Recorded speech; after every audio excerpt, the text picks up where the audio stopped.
Amigos, muy buenas noches.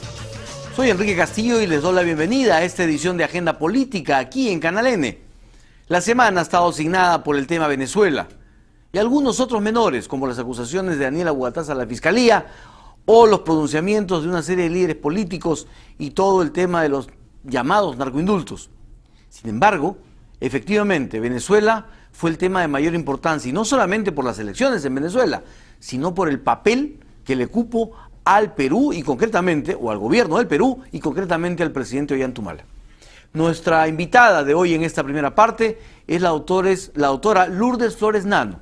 Ella, hasta el momento, no se ha pronunciado sobre ninguno de los temas pendientes en la agenda política nacional, y por eso ella está aquí con nosotros para conversar ampliamente sobre la coyuntura. Doctora Lourdes Flores Nano, muy buenas noches. Buenas noches, Enrique. Yo quisiera empezar por el tema Venezuela, si usted me lo permite. Claro que sí.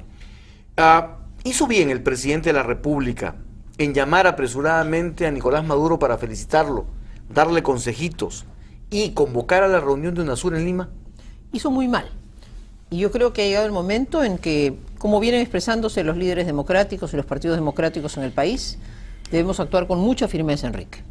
Lo peor que nos puede ocurrir en el Perú es tener un gobierno ambidiestro, que patea por los dos lados, que a veces quiere jugar con unos y a veces quiere jugar con otros. Se había colocado en el centro, pero ahora quiere jugar de ambidiestro, quiere jugar a ratos a la izquierda, a ratos a la derecha.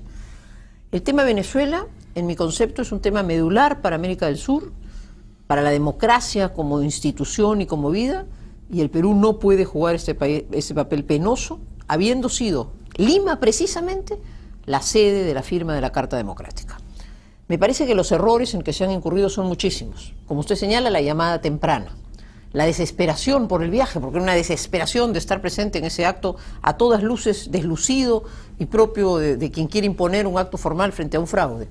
La llamada a los presidentes de UNASUR, que como muy bien califica hoy día el embajador Ponce en un artículo, son una suerte de sindicato, como Alan García dijo también con acierto, una suerte de teatro preparado para convalidar entre amigos a la dictadura chavista que quiere perpetrarse después de lo que yo no dudo en llamar un fraude electoral. Es decir, hemos colocado a nuestro país como presidente pro tempore de UNASUR y a Lima, nada menos que la ciudad donde se firmó la Carta Democrática, en el lugar donde presidentes timoratos y un cónclave de presidentes aconchavados con el chavismo vienen a proclamar al señor Maduro y a bendecirlo. Yo, como presidente de la IDC, que es la Internacional Demócrata Cristiana, voy a convocar, y lo anuncio hoy día, a un encuentro internacional de desagravio en favor de la democracia latinoamericana venezolana. Y espero poder convocar no solo a partidos demócratas cristianos del continente, sino a muchos líderes peruanos que nos unamos para decir que Lima es la sede de la Carta Democrática, no es la sede de la convalidación de un fraude. La reunión de UNASUR en Lima fue un acto ya preparado para bendecir a Maduro. Pero por supuesto, a ver, el presidente de la República que juega, como le digo, ambidiestro, y su canciller, que también me parece inexplicable, Rafael Roncayolo, con el que estuvimos juntos en una lucha democrática en la década de los 90 para impedir precisamente que se instaurara o se mantuviera un gobierno nacido de un proceso electoral con visos enormes de irregularidad. Me ha sorprendido tremendamente su incapacidad de ponerse al frente de la causa democrática y decir, señor presidente, en este juego no tiene usted por qué entrar.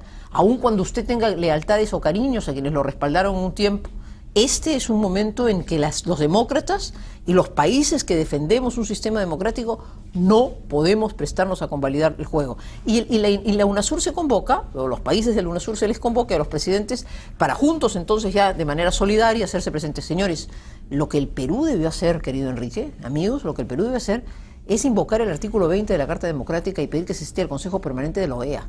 Eso es lo que un canciller que defiende la democracia debió hacer. Eso es lo que un país que defiende la democracia debió hacer. Pero no, se llaman los amigos, al club y de los amigos, al sindicato, en el que se sabe dónde está la mayoría y qué cosa quiere hacer, para salir yo entonces protegido, porque todos los presidentes latinoamericanos estamos juntos en la defensa de Maduro. ¿Se debió aceptar la presencia de Maduro en Lima? No, yo creo que todo esto hace un desaguisado y una conducción política internacional inaceptable. Las líneas políticas del Perú en materia democrática, de institucionalidad democrática, se trazaron Primero, cuando el Perú en la década de los 90, y yo estuve en esa lucha con Alejandro Toledo y con otros, invocábamos la vigencia de la resolución 1080 de la OEA y fuimos a la OEA a pedir que la OEA actuara. Luego Lima fue la sede de la Carta Democrática. Aquí se firmó una norma institucional latinoamericana que dice cómo actuar frente a situaciones que se ven son perturbadoras de la democracia. Lo que debió pedirse fue la citación al Consejo Permanente, artículo 20 de la Carta Democrática. Todo este juego de aconchabamientos y de aliados amigos es un desaguisado internacional, y yo creo que hemos deshecho, hemos desandado en una línea de institucionalidad democrática internacional que el Perú planteó, y por eso creo, por supuesto, que el ministro de Relaciones Exteriores debe ser interpelado, si no, ya ir a una censura. Me parece que esta línea internacional ha sido tremendamente desdicha. ¿Debería renunciar el canciller? No, yo creo que primero debe ser interpelado con mucha fuerza, y acaso la oposición mostrar su fuerza llamando a una censura. Creo que ese es un momento en que la oposición tiene que decir al gobierno: esa no es la línea internacional de defensa democrática que se trazó justamente porque habíamos vivido las perturbaciones al sistema democrático. Pero hay quienes dicen que el presidente dirige la política exterior y no se le puede plantear a él una agenda. Cuando hay asuntos de Estado, y eso es lo que estoy tratando de demostrar, yo estoy tratando de demostrar que el Perú puede, con legítimo derecho, y los gobernantes pueden con legítimo derecho decirle a usted: yo quiero en mi comercio internacional trazar algunas líneas de mayor acercamiento a tal país o cual destino. A mí me parece que el presidente García no hizo mal en trazar unas grandes líneas, un centro de integración económica, el Arco del Pacífico. Yo no soy contrario a UNASUR como el planteamiento original brasilero, ¿no es cierto? Una integración de América del Sur, que dicho sea de paso, una vez más Brasil nos vuelve a fallar. Con todo respeto y cariño, una nación por la que yo tengo un enorme cariño, y creo que el Perú tiene con ellos una estupenda relación, y debemos tenerla más en muchos otros términos, pero vuelve a fallarnos el país libre de América, porque esa fue la línea Lula y la línea del PT. ¿Qué tiene que hacer ahí el Perú? Yo lo que sostengo es que en materia de planteamientos internacionales democráticos trazamos nosotros una línea. ¿Por qué? Porque habíamos vivido el problema en casa. Y la línea se trazó con la Carta Democrática.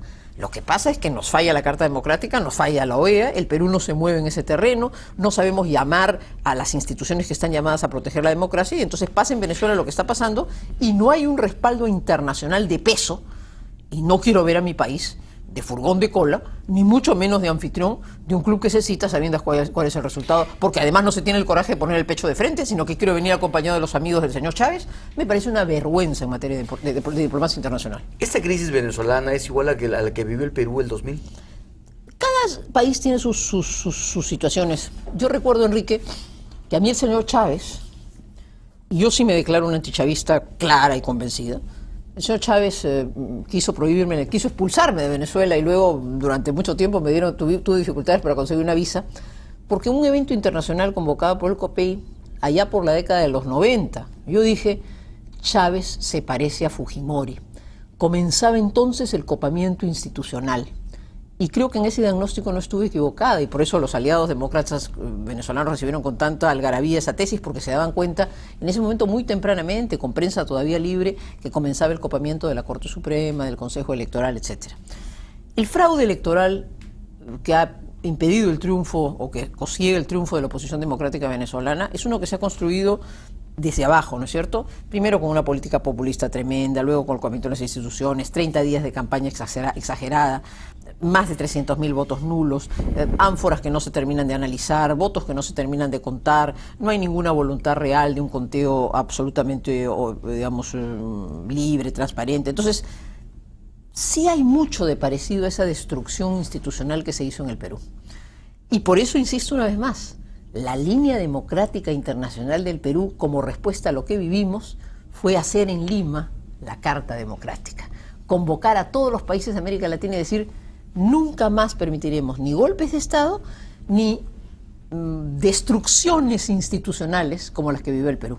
Me parece que con la conducta mostrada por el presidente Humala y su política internacional, y por supuesto con la línea de UNASUR y la inacción de la OEA, estamos dando pasos atrás, y creo que nos corresponde reivindicar la justa línea y correcta línea que el Perú trazó. ¿Debió el presidente Humala viajar a Venezuela y debió el Congreso, en todo caso, negarle el permiso? Debió negárselo, y me alegra mucho que los parlamentarios del Partido Popular Cristiano, de la Alianza por el Gran Cambio, fueran absolutamente claros en ello. Todas las intervenciones de nuestros representantes, Bedoya, Bengolea, Eguren, fueron absolutamente claras en esa línea, y nuestro voto fue unánime de rechazo, junto con el Fujimorismo y el APRA. Lamentablemente en esto Perú Posible y el presidente Toledo también vuelven a jugar pues ¿Qué opina usted de la posición de Toledo? Esta oposición también, para usar su término, medio ambidiestra, es decir, le doy el permiso, ¿no es cierto? Y llamo a cada uno de mis congresistas para que le den el permiso, pero digo que él asume la responsabilidad. Mal porque hay momentos en que un gesto político y un voto cerrado de defensa democrática, que es lo que está en juego. Venezuela nos duele no solo porque es un buen socio comercial y es un país que queremos. A los demócratas cristianos de América nos duele porque allí recibimos lecciones de la juventud. Yo he ido al IFEDEC, al Instituto de Formación Demócrata Cristiana, a recibir maravillosas lecciones. He compartido con maestros como Calvani, como Herrera Campis, ya fallecidos, lecciones de democracia cristiana en mis primeros años de juventud. Venezuela es un país que se ha jugado por la democracia de América Latina entera. Incluso presidentes socialdemócratas como Carlos Andrés Pérez, con los que uno puede tener tantas discrepancias, fue acusado finalmente por usar la reserva del Estado para impulsar causas democráticas. Venezuela es un país que cuando ha tenido recursos ha sido solidario en la democracia, acogió chilenos en el destierro. Y hoy Venezuela, que es un país además clave para la presencia en el Caribe, es un país tomado por el castrismo. El señor Maduro es el representante del eje castrista. Diosdado Cabello, el presidente del Parlamento, que también se ha mostrado como un gorila, es el hombre de los militares, con toda su corrupción de por medio y su afán de permanecer en el poder, pero Maduro es el eje del castrismo.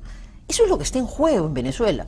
Si eso hubiera triunfado democráticamente de una manera limpia, uno tendría el deber de respetar y seguir apuntalando a las fuerzas democráticas venezolanas para que logren salir adelante, pero todo evidencia, Enrique, todo evidencia, amigos, que ese resultado no es un resultado real y que ha habido en todo caso una destrucción permanente, ¿no es cierto?, de la voluntad popular previamente para llegar a esta situación en la que por supuesto no hay nada de transparencia.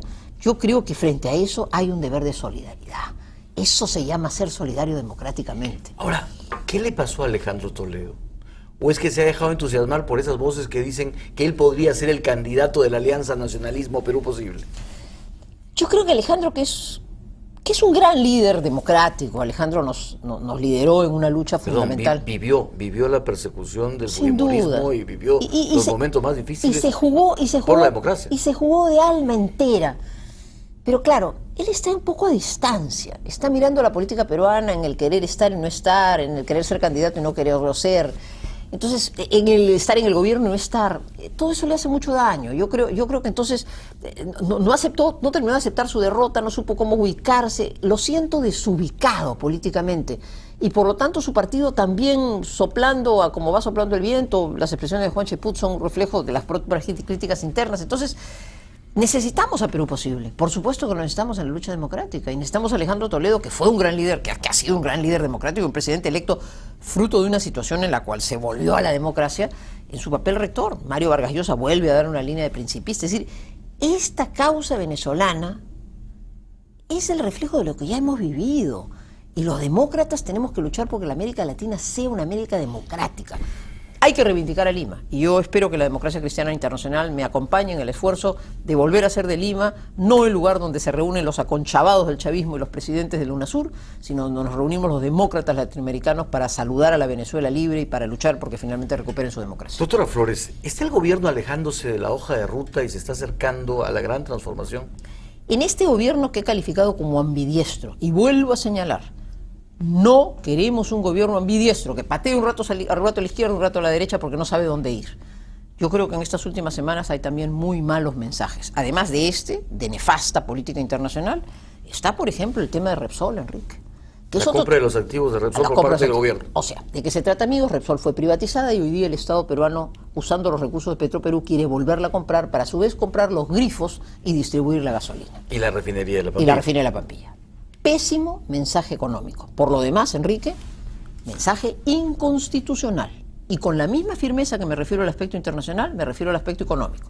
En primer lugar, si el gobierno quiere hacerlo, conforme al artículo 60 de la Constitución, solo autorizado por ley expresa, el Estado puede realizar subsidiariamente actividad empresarial directa o indirectamente por razón de alto interés público o de manifiesta convivencia nacional. De modo que, para comenzar, señor ministro de Energía y Minas, no se gane una acusación constitucional. Usted no lo puede hacer directamente, esto tiene que venir al Parlamento. Y cuando venga la ley del Parlamento hay que rechazarla por inconstitucional. El primer ministro ha dicho no será una compra total, será una compra parcial. O sea, ya el colmo de la idiotez. O sea, meto plata del Estado para ser accionista minoritario y no tener control. Ya eso fue la locura total, ¿no es cierto? Pero aún eso, la pretensión de volver a adquirir acciones de una empresa pública que fue privatizada, reclama en mi concepto ley. Y esa ley tiene que justificar, y permítame un segundo explicar, por qué el Estado estaría cumpliendo una función subsidiaria. Maravilloso principio rector de la economía social de mercado, y el PPC tiene que dar en eso una batalla frontal, porque el principio de subsidiariedad es el que permite ordenar la casa. Tu Estado, dedícate a la educación, a la salud, cómo no a construir carreteras, cómo no a construir los puentes que unan nuestros ríos y nuestros poblados. Dedícate a servir a la comunidad para que tenga programas sociales eficientes y una política social que permita el mejoramiento de la calidad de vida. No te metas de empresario cuando hay un privado que lo puede hacer. Eso es el principio de subsidiariedad. ¿Qué razón hay cuando el Perú entero está poblado de grifos privados y cuando la actividad de la refinería venía siendo ejercida por una actividad privada? ¿Qué razón además que compres una deuda? Porque el Estado está comprando acciones que traen un paquete atrás. No solo está comprando una buena acción, ya meterte accionista minoritario en una empresa en deuda ya es el colmo. Entonces, eso es inconstitucional. Pero si pasara la ley, de pronto lo que se quiere es controlar los precios de los combustibles, de pronto ofrecer gasolina barata para tener votos en determinado momento. Entonces volvemos a los miles de millones que nos costó el Petroperú deficitario que pagamos durante toda la década de los 80 y los 90 los peruanos, y volvemos o entramos al populismo ramplón de Chávez, ¿no es cierto? Que claro, vende petróleo barato y entonces mucha gente se calla y pone grifos en Nueva York, ¿no es cierto?, para hacerse el interesante y gastar la plata de un pueblo que está simultáneamente sacrificado. Con mayor razón, Enrique, en previsión de esa tesis, nuestra Constitución. Yo señalo con toda claridad. Primero, el gobierno no lo puede hacer solo. Si lo hace, tiene que pasar por el Congreso. Cuando llegue el Congreso, hay que decir no, y hay que decir no principistamente. Esto es una batalla de principios, de pensamiento, de razones. Si pasa la ley, hay que ir al Tribunal Constitucional. Y yo quiero ver la fuerza moral y rectora de la política económica y de la política constitucional económica del Tribunal Constitucional diciéndole a esa ley inconstitucional no pasa. Y hay que acusar constitucionalmente a un ministro si se empeña en este tema porque estaría violando la Constitución. De modo que creo que hay una enorme barrera de resistencia intelectual, de ideas, de reflexión política, antes que esta barbaridad se ponga en marcha. ¿Y ese 20% de Petroperú en los contratos petroleros que también quiere el Estado? Hay pues una vocación anunciada por el presidente de la República tempranamente, escrita en la hoja de ruta. Hoy varios medios de comunicación han transcrito, en la Gran Transformación, hoy han transcrito los párrafos expresos de aquel documento dejado de lado por la hoja de ruta, en que habla del rol empresarial del Estado. Pero sobre todo yo recuerdo una temprana entrevista al presidente de la República que dijo hay que volarse el principio de subsidiariedad. Y yo le digo, señor presidente, los demócratas cristianos, los socialcristianos del PPC, vamos a defender la subsidiariedad por la garantía para el éxito suyo y de nuestro país. Ese principio de subsidiariedad es el que nos está permitiendo como país salir adelante. Es decir, que el Estado gaste nuestros recursos en lo que tiene que hacer. ¿No quiere usted hacer inclusión social? ¿No quiere usted hacer programas sociales fuertes? ¿No quiere usted gobernar para que las mayorías excluidas se incluyan? No comience dilapidando los recursos públicos y menos haciendo populismo. Entonces, el principio de subsidiariedad que nos es tan caro a nosotros y que defendemos como parte de la economía social de mercado, vamos a invocarlo con razones. La venta de la Pampilla, diré, no va. Y no va por razones legales, por razones políticas. Si no lo logramos en el Parlamento, lo lograremos en el Tribunal Constitucional y yo creo que el gobierno entenderá que las cosas tienen una razón de ser y el modelo económico exitoso que tenemos no puede ser por caprichos o peor aún por intereses populistas traído abajo. Ahora, mientras esto le interesa al gobierno y se preocupa por Maduro, ¿no es cierto? Por Sí. que vengan los de UNASUR a aplaudir a Maduro, a propósito, no se le puso en UNASUR ninguna condición, ¿no? Diálogo con la oposición, respeto a la libertad de expresión, nada. Cuando menos, Enrique, déjeme recordarlo, ya son más de 20 años, pero la vida fue así, cuando asistimos varios, Manel Townsend, Diego García Sayán y otros, a la cumbre de la OEA, que no fue un dechado de defensa tremenda, en las Bahamas fue un poco más, digamos, instó a una elección, cuando enfrentábamos el proceso del año 2000 y nos fuimos a la frontera americana con el Canadá, y vino entonces el representante canadiense, que fue durante algún tiempo el veedor, por lo menos se instaba al diálogo. Por lo menos la OEA decía, oiga señor, si usted dice que ha ganado las elecciones y lo ha hecho limpiamente, tiene usted que llevar adelante un diálogo. Y recordarán que ese diálogo sirvió de alguna manera para reencaminar al país. Acá nada. Pero ¿cómo? Son los aconchavados. Es el chavismo sudamericano que se pelea la señora Kirchner con el señor Mújica, en fin, pero que a la hora que tienen que ponerse firmes en la defensa democrática, están pensando hoy por ti, mañana por mí.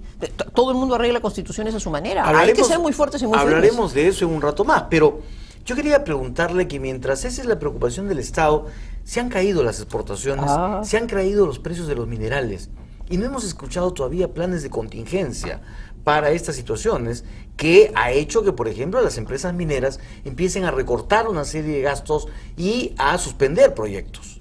Yo me alegro muchísimo, Enrique, que nuestro país sea mañana y pasado sede del World Economic Forum. Es el foro económico que congrega a las grandes transnacionales de Lima. Tuve, siendo una mocosa en política, el honor de ser incorporada como uno de los jóvenes líderes. Ahí conocí a Aznar, a Felipe Calderón, buenos amigos cuando éramos todos chiquillos, han sido presidentes de la República, yo estoy acá. Nos conocimos en Davos. De modo que me alegra mucho porque es una señal que el Perú es visto como un país interesante. Pero miremos los números con preocupación. Nuevas inversiones no hay. Nuestras exportaciones caen, como usted señala, el precio de los minerales baja.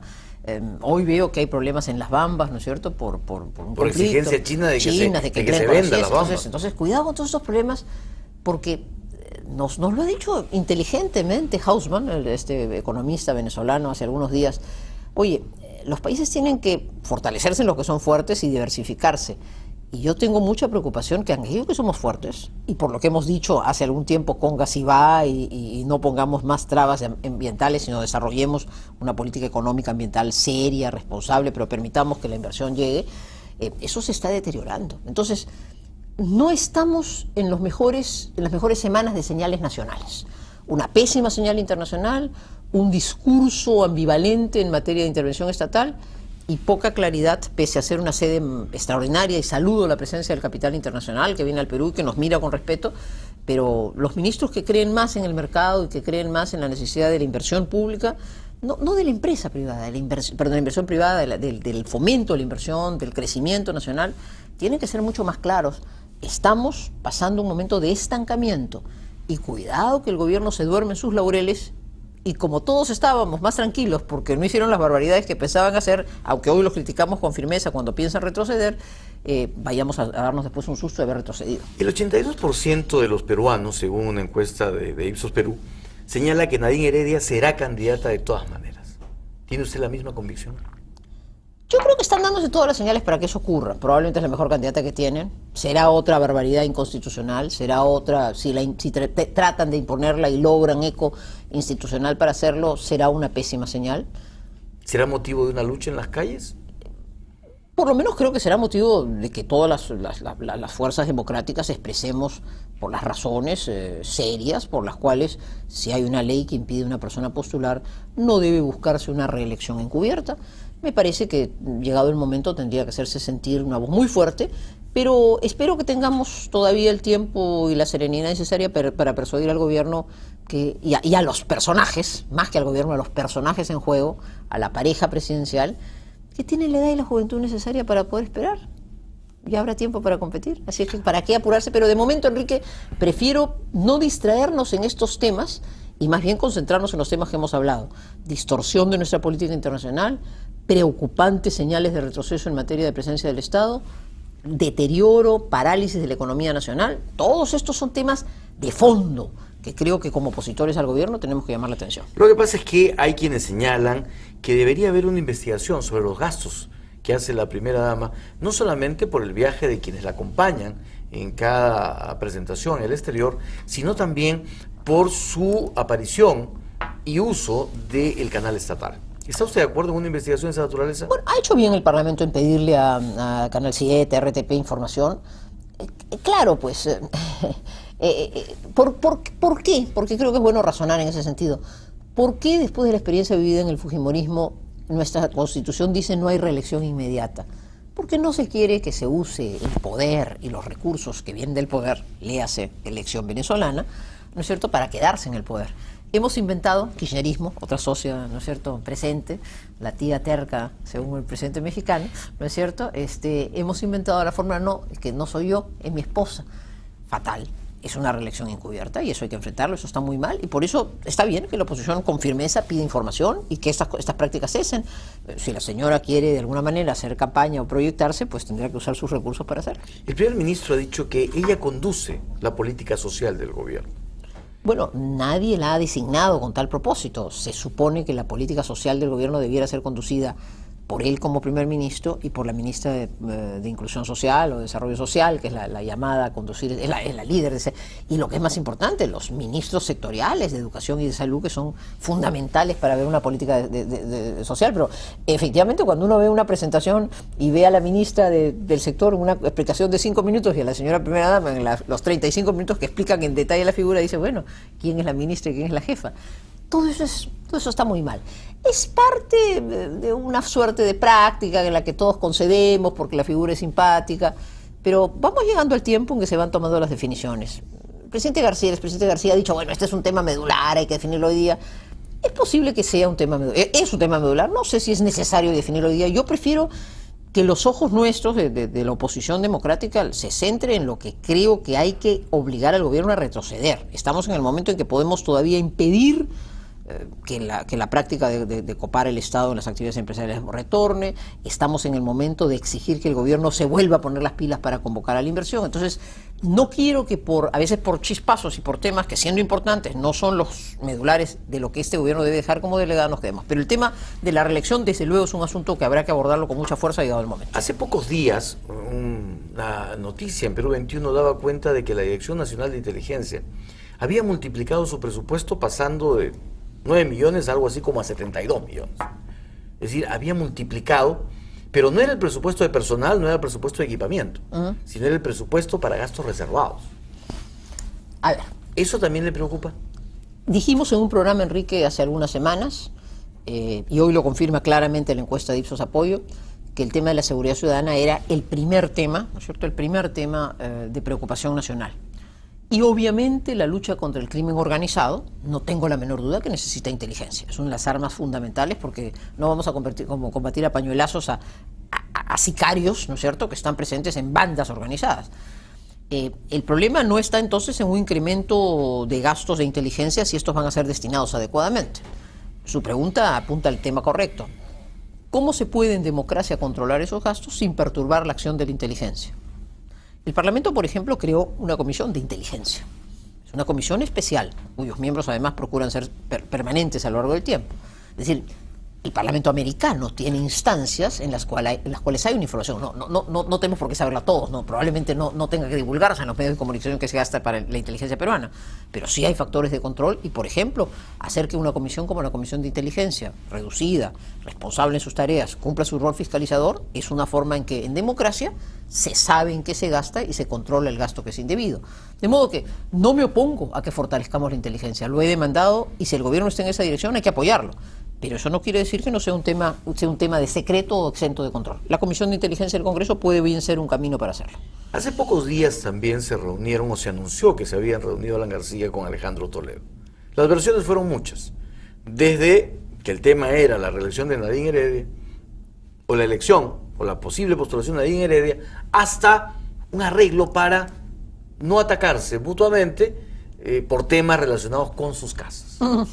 ¿Considera usted sospechosa la reunión? No, y me parece bien.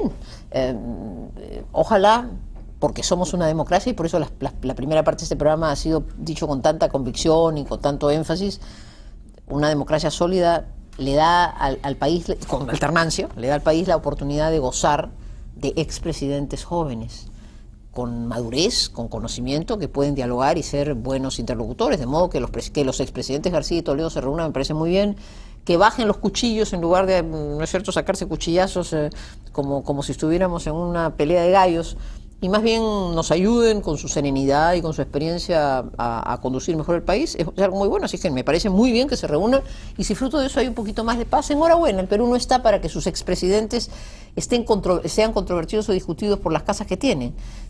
Ojalá ganen muchos millones en sus conferencias, porque eso será una señal que tenemos presidentes que el mundo aprecia, y yo como peruana me sentiré muy orgullosa de eso. ¿La Fiscalía está copada por los apristas y perdona mucho a los apristas, como ha dicho Daniela Bogotás? No, mire, yo creo que hay fiscales de filiación aprista. y como en toda institución, y las hay de otras afiliaciones, como en toda institución lo que hay que garantizar es el buen funcionamiento. Yo tengo por el doctor Peláez personal respeto, y lo tengo también por la doctora, por su antecesora. De modo que yo espero que el doctor Peláez sea un hombre recto en su conducta y de una imparcialidad absoluta. Le expreso mi respaldo y creo que, como en toda institución hay gente de todas las afiliaciones políticas, lo que hay que verlos es en la cancha, cada día marcando el paso, y para efectos de la seguridad ciudadana la Fiscalía es una institución fundamental. ¿Se está demorando el presidente Humala o se está tomando el tiempo necesario para resolver el tema del indulto de Alberto Fujimori? Mucho no, yo creo que se está demorando mucho. Hace tiempo he planteado una solución, yo he dicho con toda claridad que a mí me gustaba una fórmula legal que permitiera la prisión domiciliaria antes que el indulto. También he dicho que respaldaré la decisión del presidente, pero me parece que ya es una novela que debería tener un capítulo final. Si no, vamos a mantenernos también en esta incertidumbre, que nuevamente son temas que nos distraen y nos hacen olvidar el centro de la preocupación. Y lo que yo agradezco a este diálogo es que me permitan pedirles a todos los peruanos y decirles a todos los representantes de las distintas fuerzas políticas y desde luego a mi partido, oiga, hagamos nuestra tarea para que desde la oposición democráticamente corrijamos aquello que el gobierno está haciendo mal. ¿Podría el gobierno estar usando el tema de la postulación y la demora en la resolución del tema del indulto justamente como cortinas de humo? Sí, yo creo que este gobierno nos ha sacado conejos todo este tiempo y, como le digo, vive de los intereses. Él llegó y todos estamos aterrados. ¿Qué va a hacer Humala? Entonces, cuando Humala da un viraje, ¿no es cierto?, dice oro o agua, ¿no es cierto?, oro y agua en lugar de oro o agua, entonces nos tranquilizamos y bueno, muy bien, va encaminándose en buena dirección. Después vemos que no tienen la fuerza para imponerse. Bueno, hay que darles el tiempo, hay que apoyarlos. Y enseguida comienzan los conejos, ¿no? Hemos visto conejos y sale y nos distraemos y nos entusiasmamos y la señora sonríe. Sí, el gobierno distrae mucho, es parte de la comunicación moderna y ustedes los periodistas se entusiasman también con esos temas. Enhorabuena, para todos es grato.